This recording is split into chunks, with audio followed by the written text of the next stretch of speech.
In life, we all encounter obstacles, and those obstacles come in all different shapes, sizes, and forms. The question is, how do we handle those obstacles? Do we attack them head on, or do we allow them to make us quit? Welcome to the No Quit Living podcast, where we aim to motivate and inspire listeners to never give up on themselves, their dreams, or their goals. We will interview successful people from all walks of life as they share their no-quit stories when they had the choice to give up or give in, but they didn't. We thank you for listening, and we hope to be that jolt of positivity as you go for your greatness. Welcome to episode number 114 of the No Quit Living podcast. I'm your host, Christopher J. Worth, and today's theme of the day is curiosity. Our quote of the day comes to us from Francois Sagan. Curiosity is the beginning of wisdom.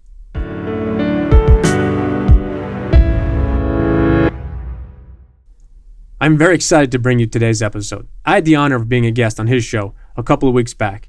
It is my privilege to return the favor today. Our guest reached out to me in such a humbling and positive way a few weeks back, and we instantly connected. His passion for helping others and paying it forward aligns perfectly with what we believe at No Quit Living. I would like to introduce my friend, Logan Tyler Nelson. Logan, I'd like to welcome you to the No Quit Living podcast. Thank you so much, Christopher Worth, man. I really appreciate being on the show. Thank you for inviting me, and it's been one of my absolute favorite shows, honestly, and I say that with total transparency. This show has helped me in some very dark times, so I appreciate it.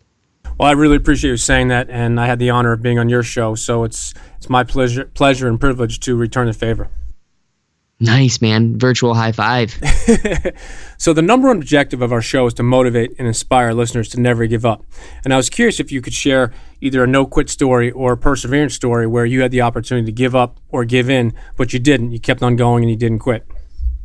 Wow. That's a huge question. I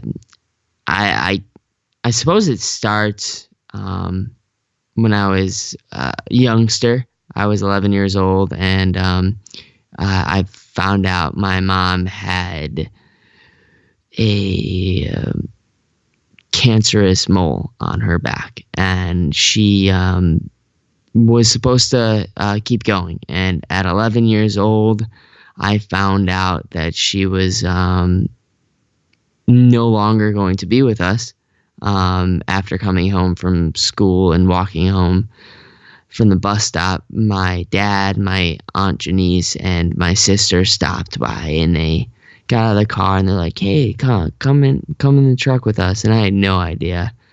But I got in that truck, and that truck ride was the very truck ride to a park where my sister stared at me in the eyes and said, "Logan, Mom is no longer suffering."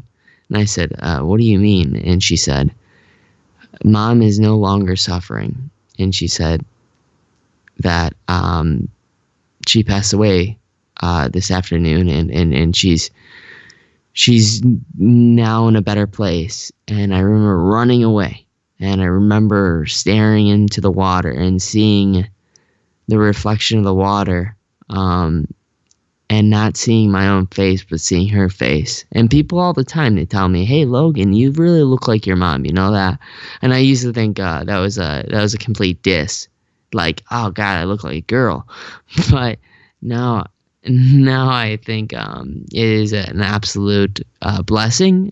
I'm lucky, I'm fortunate to know that I still have qualities of someone that's no longer around. So I am a huge, huge fan of never quitting at being creative, being curious, and being compassionate on everything I do. And if I'm not doing one of those things during the day, then that's when things kind of go haywire.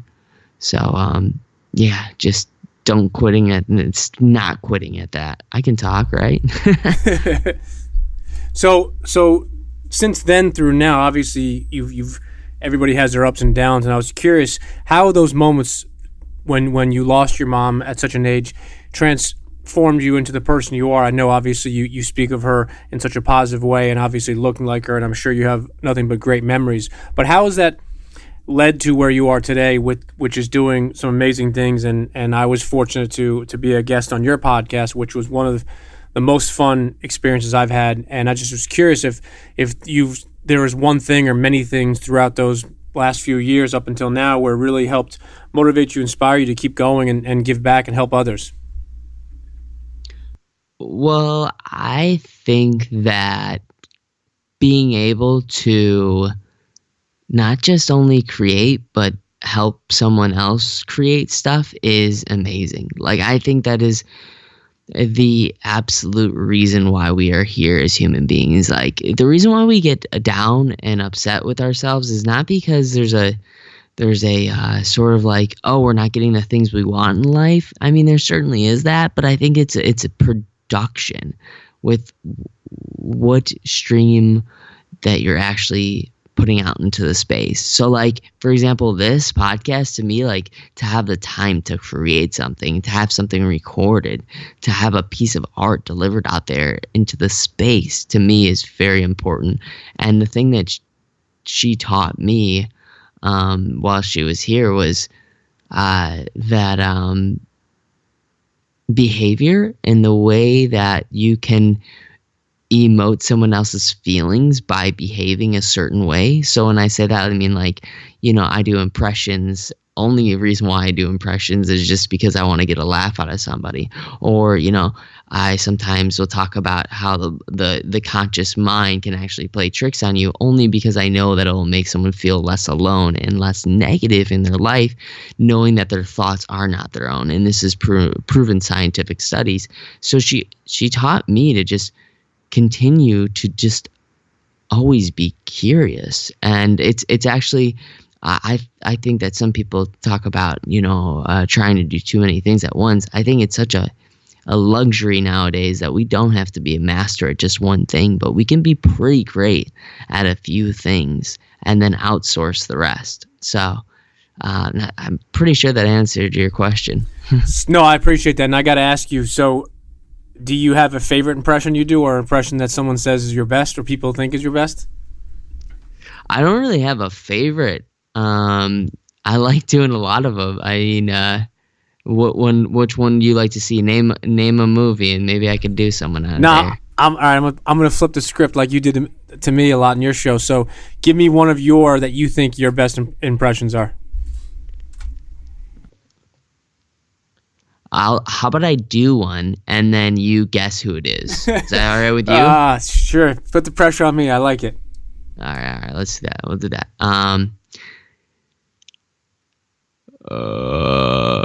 They say, hey, how'd you get so buff?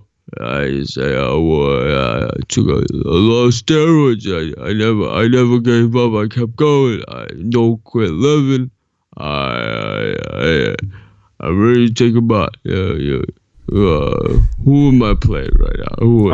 Would I say Rocky? Would that be correct? Yeah. Sylvester Stallone. All right, that was awesome. So, 1 point for me, 1 point for you. So, I wanted to ask if you wouldn't mind just sharing a little bit about who you are and what you do today. Yeah, so that's huge. Because I know that stories are actually very, very critical. Like, they are so critical that you can have a really great life. Honestly, you can have an amazing life if you know what story you decide to not only tell the world, but tell yourself. So what I do is I really help try to format other people's stories in a way that they not only feel authentically connected to it, but also know that they're giving true value to whoever they're talking to. So let me break that down. Like, for me, I am someone who's always got way too much weight on their shoulders. I always feel like I need to be doing something. I always feel like I need to be not like the center of attention, but I need to be giving something to help the other person. So when I see someone walking down the street, I literally think that if they don't have a smile on their face and they're frowning, I have a thought that it's my fault. That it's my fault that they're not having a great day. And that sucks to live with that weight. So I had to go and do some deep research on myself. And through this research, I found out there's two heads. There's two consciousness that are always happening. And I want to ask you really quick, Christopher, to help me out with this. in delivering the sort of value that I try to help with others is, so I want to ask you for the next like 10 seconds, man, to not think about anything. How did that go for you? I can only do about 9 seconds, but it's good to every now and then just not think about something. And I think to your point is, I think we all can do it more and should do it more. Exactly. The slowness and the slowing down is so hard to do in life. But even more so, what's really hard is actually knowing which voice to listen to, because I bet you when you're trying to slow down and not think of anything, your mind was still racing, right? So when it keeps on racing, there is one conscious that's talking to the other conscious, and that one conscious is maybe saying like, okay, I'm trying not to think about it. I'm trying not to think about anything. I'm trying not to think about anything. And what happens is there's this terrible thing is that you feel bad about not being able to succeed. And so then it's like a freaking ripple effect of feeling bad about yourself. And you have negative thoughts. And these negative thoughts actually transform into having thoughts of maybe even suicidal thoughts. Like I suck at doing this so much that I hate my life. And I'm not actually being too dramatic when I say this, but it happens to a lot of us. A lot of us have suicidal thoughts, and they're not even our thoughts. And some people think I'm crazy when I'm talking about this, when I say like, oh, have you ever had like a really bad thought of hurting your child, or maybe had a bad thought about maybe punching a very guilty-less person, like a person that's innocent, just walking down the street. Have you ever just thought about her hurting them for no apparent reason?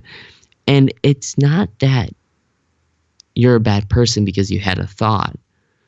You're actually a human being because your mind likes to actually take other thoughts and moments that they see from people, and they like to recept and put them on their own thoughts. So when you see a movie with actions that have that sort of experience, you sometimes have those thoughts. So your mind can be programmed in any way you want it to. If you look at, I don't know if you've ever heard of epigenetics, but that sort of work is the kind of work that I'm deeply curious about. Just the being able to pull yourself out of the matrix and tell your own story is amazing, because that's the real science that goes into being able to tell yourself the story that you want to believe, the story that you know you're positively capable of having. So if I would love to say that I can change the way people believe and change the way that they produce themselves out into the world in order to behave in a certain way. So that's my main thing. Now, I appreciate you sharing that. So how are you doing that, if you don't mind me asking, as far as, are you coaching people, working with companies? What's your end result getting out there? I know you have an amazing podcast, but what else do you do, and how else do you do that? Right now, honestly, I do it around my community as much as often. I do it with friends of mine. I do it right now as I offer a coaching service. If people want to actually get help with this, it's on the higher side price value, because I don't like to do it it just takes a lot of time, honestly, coaching people one-on-one. As you know, I like speaking about it the most, because then there's a true conversation. There's a community that when positive thoughts is contagious, negative thoughts is even more contagious. It's like being in a comedy club where the comedian, after the first like 3 jokes, if he gets you, like, he can say whatever he wants and you're going to be laughing, because funny is contagious. Positivity is contagious. And when you're on stage with a community of people that are doing it, so I love speaking about this stuff. I don't really love doing the one-on-one as much as I love speaking about it. So switching lanes here, I wanted to ask you, how do you personally define success? I think it's being able to know that the thing you're doing has fulfillment. And fulfillment, the definition of, is progressively getting a little better with every second that you try that skill. So that to me is success, is being able to find out some skill that you want to be really great at and to progressively get a little bit better, but not get so good at it that it just becomes boring. And it's really doing what you want with the freedom and the liberty that you decided to be with. So yeah, that's success to me. That's a good definition, and I think that's one of the best parts of doing the show, is that question really opens up a lot of different things. And I can say, having done almost 120 shows now, we have yet to get the same or identical answers. So I appreciate you sharing that. If you had to define yourself in only one word, what would that word be? Ooh, that's a good question. One word. All right. One word only. I would have to say chameleon. Yeah, chameleon. That's a great word, and obviously everyone I assume knows what that is and how they take the color of their wherever they are, and I think it's just a really neat word, and I think it has a lot of meaning. So one of the things we talk about almost every single show is either a morning or daily ritual of a lot of our guests. And I was curious if you have either morning or daily ritual that you swear by. Yeah, I have to go out for a walk like right away. Walking to me is the most important thing. When I do anything on the laptop, I'm usually standing up or I'm walking and doing it on a treadmill. I know that sounds crazy weird to some people. Some people know it's like the coolest thing in the world because once you get the hang of it, like walking and typing, it's not so hard. You don't need as much coffee. You don't find yourself yawning as much. There's just this nice, sustainable energy. So walking to me in the morning is the best. And I love like not a hard workout in the morning. I like more stretching, sort of yoga. I might do some sprints to wake myself up. And then 3 minutes of just kind of checking in. I do really short. I try to make it short just so I can do it 7 days a week.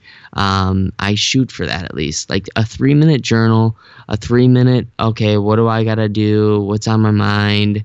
Why am I stressed out this morning? Why am I not stressed out? Why am I happy this morning?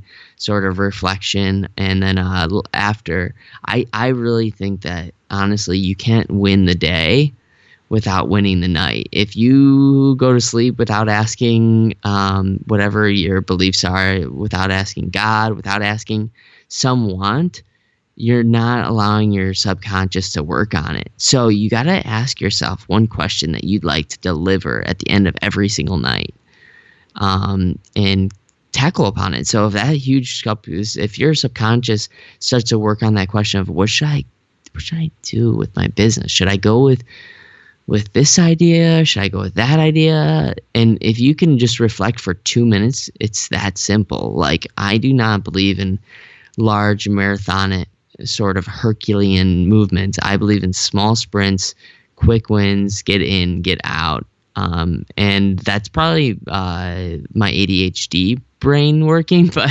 it's the truth, man. Like, I just like to do things quickly and get in and out. No, it's interesting that you share that, because a lot of people talk about that is quick little burst of different things, and I appreciate you sharing that. So I was curious. One of the things we talk about almost on every single show is different quotes, and I was wondering if you yourself have a favorite quote. Yeah, I love quotes, man. No, this one's hard. I like to live by certain mantras rather than like quotes.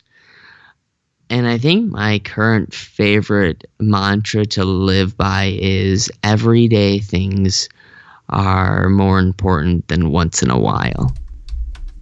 I like that. That talks a lot about some things we talk about is your daily habits, your daily rituals, and your discipline. I think that's an interesting one. So I wanted to discuss something which is interesting, is if you could go back and give the 20-year-old version of yourself only one piece of advice, what would it be? It's a solid question. It's a really solid question.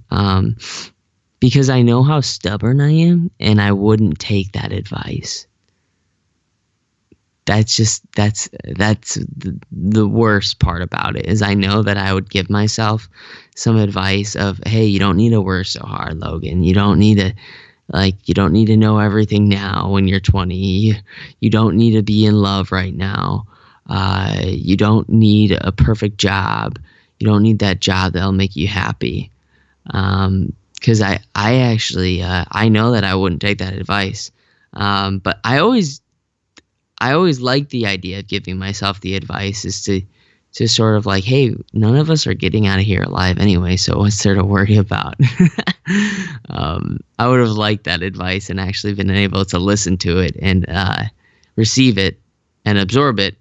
But let's face it, I know that I wouldn't take it. Now, it's somewhat a loaded question because that's one of the things that's been common with a lot of our guests is, and sometimes I frame the question in a different way, which is assuming the 20-year-old version would listen. I think that's the toughest part is when you go back in your life is you learn, when you're 25, you know more than you did when you're 20. And when you're 30 or 35, obviously you continue to learn different things. So it's always an interesting perspective. But I think the best part about life is that you learn and you said something interesting, which is none of us are getting out of here alive. So I think it's one of those caveats where you really need to think about the word legacy and what you're doing and building, which is why I think it's interesting of all the amazing things that you're working on. So if you yourself could have dinner with anyone, dead or alive, who would it be and why? Oh, that's a great question, man. Oh my God, that's such a good question. That's really hard.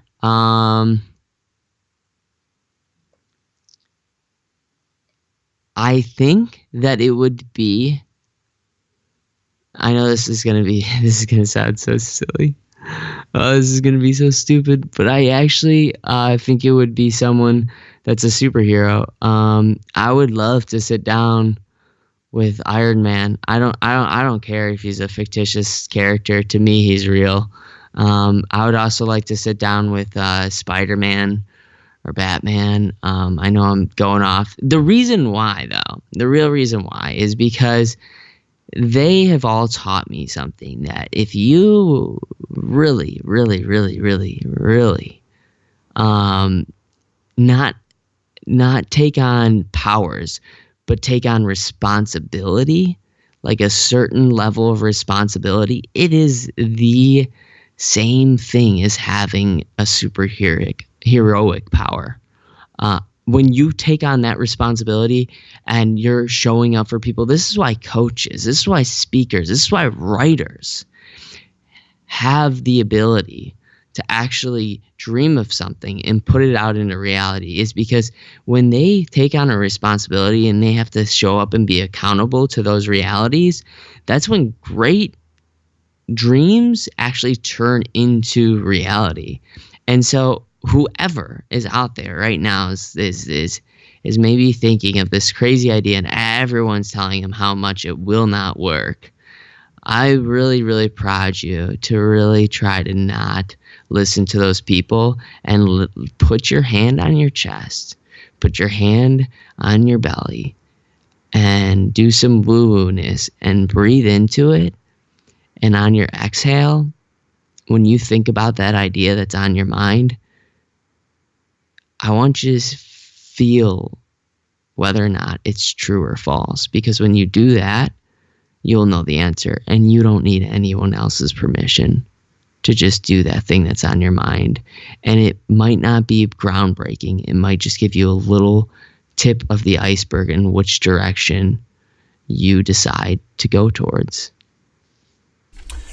No, I appreciate you sharing some of that. You obviously have some pretty deep thoughts as far as how you do what you do and why it's important to think and to breathe. And I think it goes back to a lot of the guests that we've had on our show is when it comes to morning rituals and daily rituals, a lot of people talk about meditation and gratitude. And it's not just one specific thing, but a lot of people will take it to an extent where they actually break down the breathing. And I'm not an expert or a quasi-expert in any way, shape, or form, but I think it's really important when you actually take into consideration what's really happening, what's really important.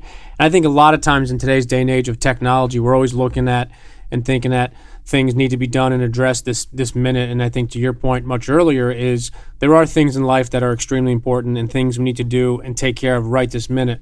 But there are also things that we can save for another time. And I think it's important to prioritize, and it's always a good thing to take a deep breath and just realize what is the most important thing right now. Yeah. Oh my God, 100%. Breath is that's where inspiration, that's where ideas. There's a finite amount of money. There's a finite amount of pebbles on the road. There's a finite amount of friends that you can have, but there is an infinite amount of breaths that you can take. So if you feel like you don't have anything in life, just being grateful for your breath. Oh God, that is the best thing in the world. So before we let you go, I wanted to ask if you have any parting words you'd like to leave with our listeners.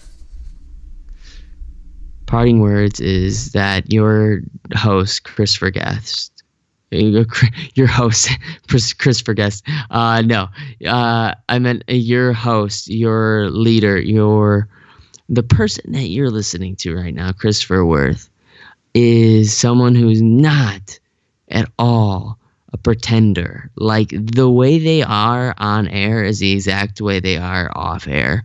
If you get the opportunity to meet this guy in real life, I want you to know that this person's real. Like, he is head to toe a deep thinker, a person that's going to keep you up to where you want to get to.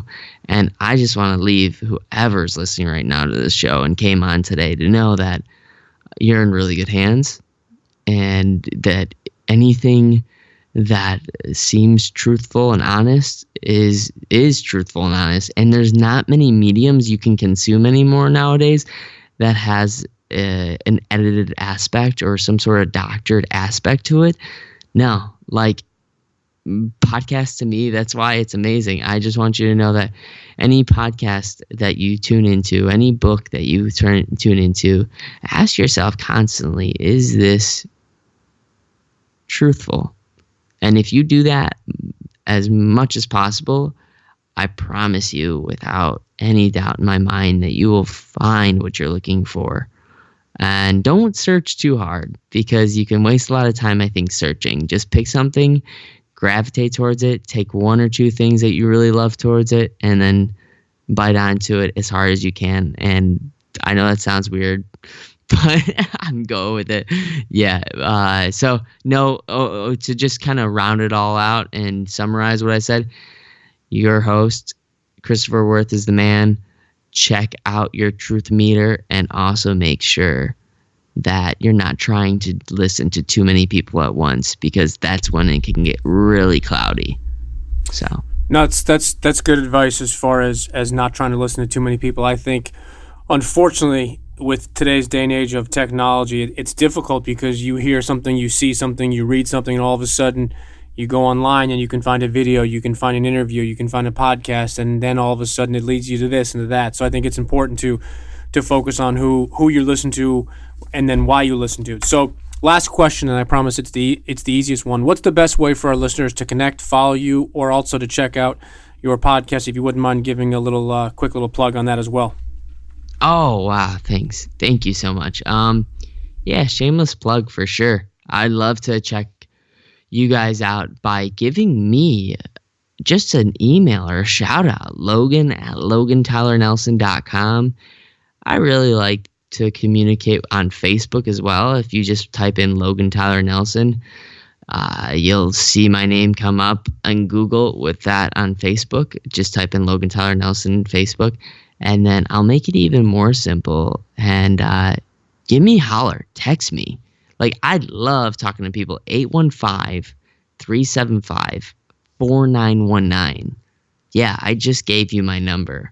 Like, check it out. I don't want this, like, sort of like making it hard for you to do this email thing. I would love to talk to you either phone to phone or shoot me a text if texting works best. Like, and I would really rather do this for you.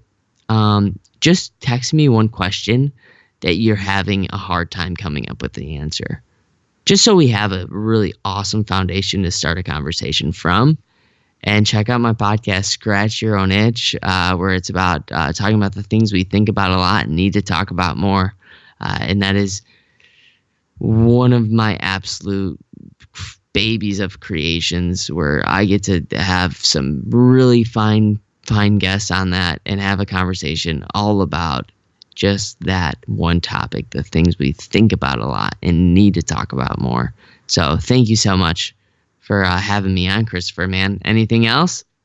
No, man, I really appreciate it. And again, as I mentioned before, I appreciate the opportunity to have been a guest on your show. And I would definitely recommend to our listeners to check out your podcast. But I thank you for not only your time, what you shared with us, and I look forward to definitely talking with you again soon, my man.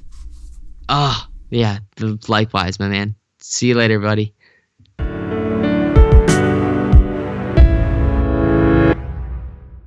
Thank you for listening to episode number 114.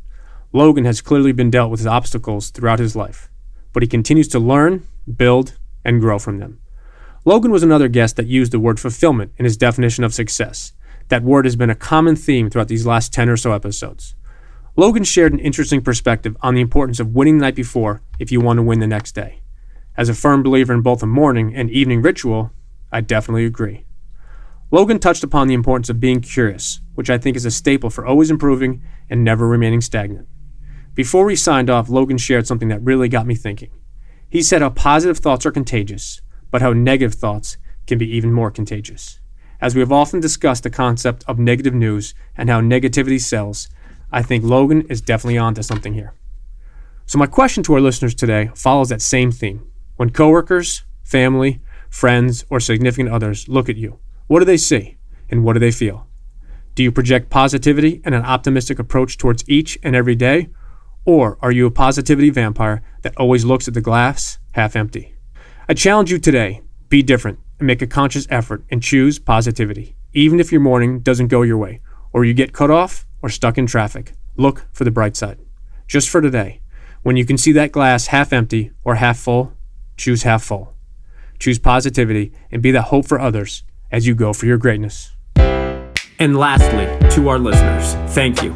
We truly appreciate your time, and we hope our episodes inspire you to keep on attacking life and never giving up. To quote Dr. Norman Vincent Peale, it's always too early to quit.